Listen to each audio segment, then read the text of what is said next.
بسم اللہ الرحمن الرحیم۔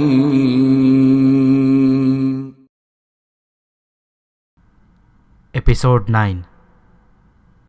کتاب کا نام نجی زندگی کی تاریخ یعنی the history of private life.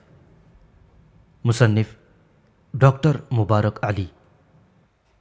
19ویں صدی کے درمیانی حصے میں جب ورکنگ کلاس بڑھی تو اس نے طبقہ اعلیٰ میں ان کے خلاف نفرت، ڈر اور ساتھ ہی ان میں دلچسپی بھی پیدا کی۔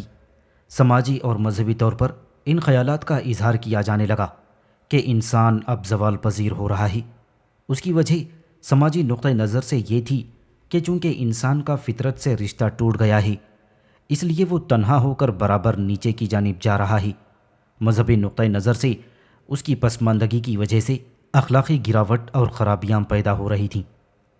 لوگوں میں یہ خیال بھی عام تھا کہ انسانی کردار میں اچھائیاں یا برائیاں وراثت میں ملتی ہیں، جیسے بڑھاپے کی اولاد کمزور ہوتی ہے اور شرابی کی اولاد بدمعاش۔ جب حالات کی وجہ سے معاشرے میں اعصابی تناؤ اور ذہنی بیماریاں پھیلیں تو ان کے بارے میں لوگوں کو پتہ چلا تو ان کا ذمہ دار غریبوں کو ٹھہرایا گیا کہ ان میں غیر صحت مند ماحول، صفائی کی کمی، غیر اخلاقی عادتوں اور نشے کی وجہ سے یہ بیماریاں پیدا ہوتی ہیں اور پھر یہ ان کی اولاد میں منتقل ہوتی رہتی ہیں۔ اس کے علاوہ بیماریوں کی جڑیں فیکٹریز اور غریبوں کی کھولیوں میں ہیں، جہاں سے یہ پھیل کر ہر شخص کو اپنی لپیٹ میں لے لیتی ہے۔ لہٰذا اس کے رد عمل کے طور پر ان حالات کا تجزیہ کیا گیا۔ اس سے یہ ثابت ہوا کہ نہ تو وراثت کی تھیوری صحیح ہے اور نہ اس کے ذمہ دار غریب ہیں۔ اس کی اصل وجہ صفائی کی کمی ہے۔ اگر غریبوں کو صاف ستھرا ماحول مہیا کیا جائے تو ان بیماریوں کا سد باب ہو سکتا ہے۔ اس کے ساتھ ہی جنسی بیماریوں کے بارے میں تجزیہ کیا گیا کہ عورت و مرد کے لیے جنسی تعلیم کا ہونا لازمی ہے تاکہ احتیاطی تدابیر کر کے ان بیماریوں سے دور رہا جائے۔ اعصابی بیماری کا علاج جو لوگوں نے دریافت کیا وہ یہ تھا کہ شراب پی کر اس کے نشے میں اسے بھلا دیا جائے۔ شراب چونکہ اکثر اکیلے نہیں پی جاتی تھی، اس لیے شراب خانے لوگوں کے لیے سماجی سرگرمیوں کے مرکز بن گئی تھی، مگر شراب نے خاندانی زندگی کو بڑا متاثر کیا ہے۔ اس کی وجہ سے خاندان میں جھگڑے شروع ہوئے، مالی مسائل کھڑے ہوئے، عورتوں کو شراب کے نشے میں مارا پیٹا جانے لگا، شرح پیدائش میں کمی ہو گئی۔ لہٰذا یہاں بھی رد عمل کے طور پر اس کے خلاف مہم چلی اور خاص طور سے عورتوں نے اس میں بڑھ چڑھ کر حصہ لیا، اور ساتھ ہی ورکنگ کلاس کو اس کی طرف توجہ دلائی گئی کہ شراب پینے کی وجہ سے ان کی اپنی تحریک کمزور ہو رہی ہے۔ اعصابی تناؤ، عدم تحفظ، زندگی کے معاملات میں سخت مقابلہ، حالات سے مایوسی اور نا امیدی اور حد سے زیادہ خواہشات، آگے بڑھنے کا جذبہ، ان وجوہات نے معاشرے میں خودکشی کی وارداتوں میں اضافہ کر دیا۔ ان وجوہات کے علاوہ تنہائی، محبت میں ناکامی، جلن، حسد اور رشک بھی خودکشی کے رجحان میں اضافے کا باعث ہوئی۔ خودکشی کرنے والوں کی اکثریت غیر شادی شدہ، بیوائیں اور رنڈوے زیادہ ہوتے تھے۔ مردوں میں اس کی شرح زیادہ تھی۔ خودکشی یا تو گلے میں پھندا ڈال کر دریا میں ڈوب کر یا پھر عمرہ کے طبقوں میں سر یا سینے پر گولی مار کر کر لی جاتی تھی۔ آہستہ آہستہ زہر کا بھی رواج ہو رہا تھا۔ اکثر وارداتیں صبح یا دوپہر میں ہوتی تھیں، شام کے وقت نہیں، اور نہ ہی چھٹی والے دن۔ اسی زمانے میں ڈاکٹرز کا کردار اہم بن کر ابھرا۔ خاص طور سے عمرہ کے طبقوں میں ڈاکٹر ان کا خاندانی معالج اور دوست ہو جاتا، جو نہ صرف ان کا علاج کرتا تھا بلکہ خاندانی رازوں سے بھی واقف ہو جاتا، اور اس حیثیت میں وہ شادی بیاہ اور دوسری سماجی معاملات میں انہیں مشورہ دیا کرتا۔ غریبوں کے ساتھ ڈاکٹر کے تعلقات اتنے قریبی نہیں ہوتے تھے کیونکہ ان کا علاج زیادہ تر خیراتی اداروں کے ذریعے ہوتا، جہاں انہیں کوئی فیس نہیں دینی پڑتی تھی۔ گاؤں اور دیہاتوں میں کسانوں میں اب تک یہ خیال عام تھا کہ یہ بیماریاں باہر سے آتی ہیں اور ان کی وجہ گناہ، غفلت یا برائی ہے۔ لہٰذا اس کا علاج بھی تعویذ، مزار کی زیارت، جادو اور سحر اور جڑی بوٹیوں کے ذریعے کیا جانے لگا۔ کسان گھرانوں میں بڑی بوڑھیاں جو قدیم روایات کی محافظ تھیں، وہ یہ علاج کیا کرتیں۔ شہروں میں نئی سائنسی تحقیقات کے نتیجے میں لوگوں کے رویے بدل رہے تھے اور وہ بیماریوں سے بچنے کے لیے پابندی سے ورزش، کھانے میں احتیاط، تازہ ہوا، پانی کے غسل اور جسم کی صفائی پر توجہ دے رہے تھے۔ جب متعدد بیماریوں کے بارے میں لوگوں کو پتہ چلا تو اس نے خاندان کے افراد اور مریض کے درمیان رشتوں کو بدلا۔ اب تپے دق کے مریض سے دور رہا جانے لگا اور ان امراض کے علیحدہ ہسپتال بن گئے تاکہ انہیں گھروں کے بجائے یہاں رکھا جائے۔ مریضوں کی دیکھ بھال کے لیے نرسوں کا پیشہ وجود میں آیا۔ ابتدا میں عمرہ کے گھروں کی عورتوں نے فرصت کے لمحات میں اس پیشے کو اختیار کیا۔ یہ مزدوروں کے محلوں میں جاتیں اور وہاں انہیں صفائی کے بارے میں بتاتیں۔ بعد میں پیشہ وارانہ نرسوں کا سلسلہ شروع ہوا جو ہسپتال میں کام کرتی تھیں۔ بیماریوں سے بچنے کے لیے لوگوں میں ورزش کے ساتھ ساتھ کھیلوں کا شوق پیدا ہوا۔ تازہ ہوا میں زور سے سانس لیا جائے تاکہ پھیپھڑے مضبوط ہوں۔ سستی اور کاہلی معیوب ہوئیں۔ اسی طرح بیکار لیٹے رہنا اور بیٹھنا برا ٹھہرایا جانے لگا۔ گیند کے کھیل مقبول ہوئے۔ پہاڑوں پر چڑھنا، سائیکل چلانا اور دریاؤں اور چشموں میں نہانا لوگوں کا مشغلہ ہو گیا، اور ان کھیلوں اور ورزشوں سے نہ صرف جسمانی طور پر انسان صحت مند ہوا بلکہ اس میں خوشی اور مسرت کے احساسات بھی پیدا ہوئے، اور اس نے معاشرے کی روزمرہ کی زندگی کو بدلنے میں اہم حصہ لیا۔ 20ویں صدی کے آتے آتے یورپی معاشرے میں بڑی تبدیلیاں آ چکی تھیں کہ جن کی وجہ سے خاندان اور فرد کے رشتے بدل گئے تھے، اور اب تک بہت سے دستکار اور ہنرمند اپنے گھروں پر ہی کام کرتے تھے۔ یہاں نہ صرف وہ اور ان کا خاندان کام میں ہاتھ بٹاتا بلکہ اگر انہیں مدد کی ضرورت ہوتی تو دوسرے لوگ بھی ان کے گھر آ کر کام کرتے تھے۔ یہاں یہ جو کچھ بناتے یہ صنعتی پیداوار ہوتی، یہ اسے بعد میں تاجروں کے حوالے کر دیتے۔ گھر پر کام کرنے والوں کے لیے کام کے اوقات متعین نہیں تھے، اور اکثر یہ 15 گھنٹے کام کیا کرتے، اور جو ملازم ہوتے تھے وہ بھی ان کے ساتھ اتنے ہی طویل وقت کے لیے کام کرتے، پھر ان کی تنخواہیں بھی کم ہوا کرتی تھیں۔ گھروں پر کام کرنے کی وجہ سے خاندان کے افراد کو باہر جانے کا موقع بہت کم ملتا۔ ان کی نجی زندگی بھی ایک طرح سے پبلک تھی، اور کم جگہ پر گھٹے ماحول میں کام کرنے کی وجہ سے جہاں جسمانی طور پر یہ بیماریوں کا شکار ہوتے تھے وہاں ذہنی طور پر بھی یہ اعصابی تناؤ اور نفسیاتی الجھنوں میں گھرے رہتے تھے۔ گھر پر کام کرنے کی وجہ سے چھٹی یا فرصت کا سوال ہی پیدا نہیں ہوتا۔ وہ ہر لمحے کو اپنے کام میں صرف دیکھنا چاہتے تھے تاکہ اس طرح سے وہ اپنی آمدنی بڑھا سکیں۔ 20ویں صدی میں آہستہ آہستہ گھر، فیکٹری، ورکشاپ اور دکان میں فرق ہو گیا۔ ان کی وجہ سے نجی اور پبلک زندگی کا فرق بھی واضح ہوتا چلا گیا۔ جب گھر سے باہر کام کے لیے لوگوں نے جانا شروع کیا تو اس کے ساتھ ہی ان کی زندگی کے معمولات بھی بدلنا شروع ہوئے۔ کام کے بعد گھر آ کر وہ اپنا فرصت کا وقت اپنے خاندان یا دوستوں کے ساتھ صرف کرنے لگے۔ اس طرح وقت کام اور نجی مصروفیات میں تقسیم ہو گیا۔ اب تک جو نوجوان مختلف ہنر سیکھتے تھے تو ان کی تربیت گھروں میں ہی ہوا کرتی، مگر اب ہر پیشے کے تربیتی اسکول کھل گئے جس کی وجہ سے بچے والدین کے اثر سے آزاد ہو گئے۔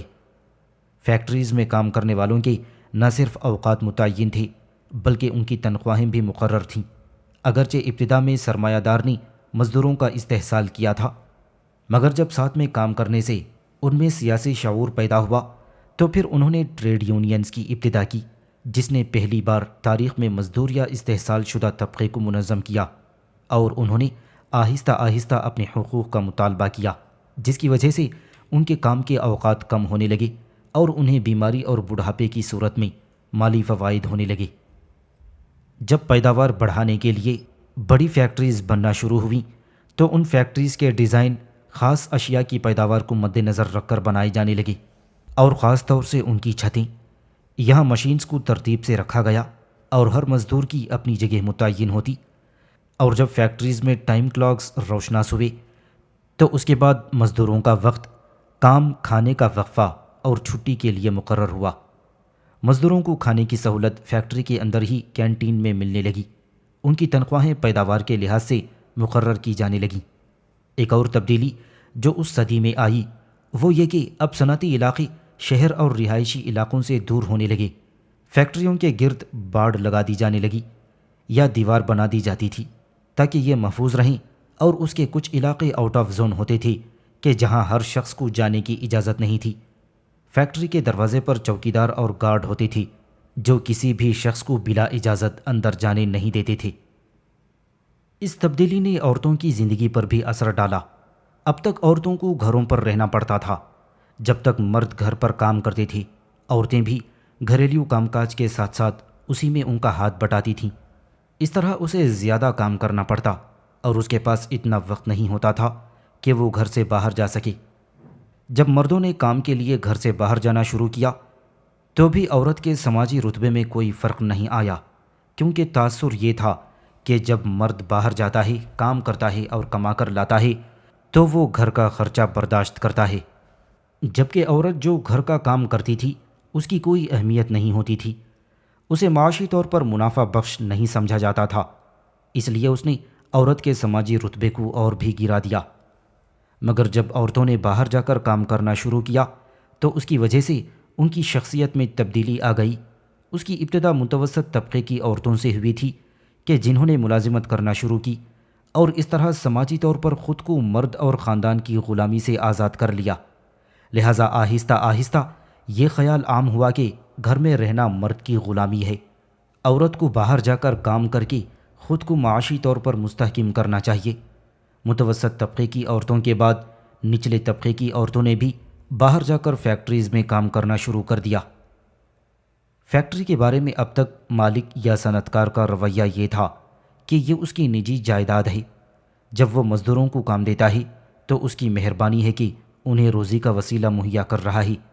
اس کے برعکس مزدور کا نقطہ نظر یہ تھا کہ اگرچہ فیکٹری مالک کی ہے مگر ساتھ ہی میں یہ پبلک جگہ ہے کہ جہاں مالک اور مزدور دونوں کو بیک وقت رہنے اور کام کرنے کا حق ہے۔ فیکٹری یا ورکشاپ خوابگاہ کی طرح نجی اور مقدس جگہ نہیں ہے۔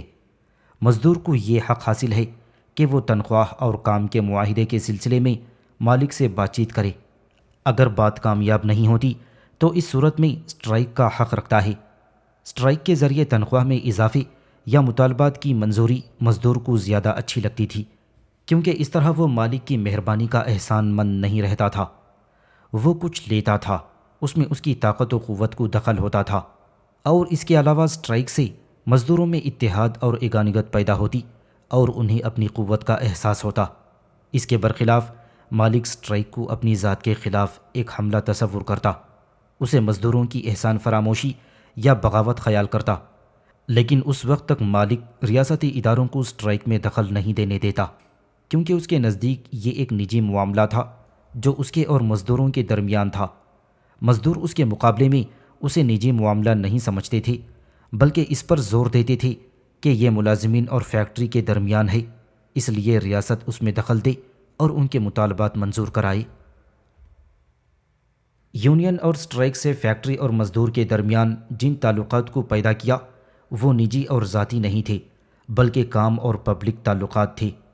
اس لیے انہوں نے قانونی طور پر کوشش کی کہ اپنی تنخواہیں بڑھوائیں، کام کے اوقات متعین کروائیں، اپنی چھٹیاں بطور حق کے تسلیم کرائیں اور دوسری سماجی سہولتیں طلب کریں۔ یورپ میں مزدوروں کی یونین نے ایک طرف مزدوروں کے حقوق کے لیے جدوجہد کی اور دوسری طرف ان کے لیے مالی فوائد حاصل کیے، جس کی وجہ سے مزدوروں کا معیار زندگی آہستہ آہستہ بڑھتا گیا۔ آج مزدور کو معاشرے میں جو سماجی تحفظ حاصل ہے اور اس کا سماجی رتبہ جو بڑھا ہے، اس میں یونین کی جدوجہد کو بڑا دخل ہے۔ بدلتے ہوئے حالات نے خاندان کی زندگی کو بھی تبدیل کر دیا تھا۔ متوسط عمرہ اور غریب طبقوں میں بھی نجی زندگی 3 حصوں میں تقسیم ہو گئی۔ ایک وہ جو پبلک میں گزرتا تھا، پھر اپنے خاندان کے افراد کے ساتھ، اور پھر خود اس کی اپنی نجی اور ذاتی زندگی۔ ہر فرد پبلک اور خاندان کو وقت دینے کے بعد کچھ وقت اپنے ذاتی مشغلوں میں گزارنا چاہتا تھا کہ جہاں اس کی خواہش تھی کہ کوئی اس زندگی میں دخل نہ دے۔ خاندان میں اس تبدیلی کے ساتھ والدین کا اپنے بچوں سے کنٹرول بھی کمزور ہو گیا۔ اب بچہ جب وہ چھوٹا ہی ہوتا ہے تو نرسری جانا شروع کر دیتا ہے، جہاں اسے دوسروں کے ساتھ رہنے، صفائی کا خیال رکھنے اور ملنے ملانے کے آداب سکھائے جاتے ہیں۔ بچہ جب بڑا ہوتا ہے تو وہ اسکول جانا شروع کر دیتا ہے۔ اس طرح اب تعلیم کی ذمہ داری خاندان کی نہیں بلکہ اسکول کی ہو جاتی ہے۔ اس آزادی کی وجہ سے اب بچے اپنا کیریئر خود منتخب کرنے لگے۔ اس کی وجہ سے خاندان میں جو تناؤ تھا وہ ختم ہو گیا، کیونکہ پہلے والدین کی خواہش کچھ ہوتی تھی اور بچے کچھ بننا چاہتے تھے۔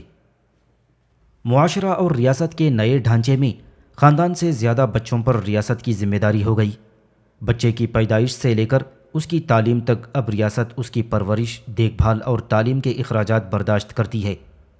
اس سے پہلے شادی کرتے وقت خوبصورتی اور محبت کے بجائے یہ دیکھا جاتا تھا کہ دونوں خاندان دولت مند اور باعزت ہیں، یا شادی کے ذریعے ان میں سے کوئی چیز لڑکے یا لڑکی کو ملے گی، یا شادی سے دونوں کو مستقبل میں کوئی فائدہ ہوگا۔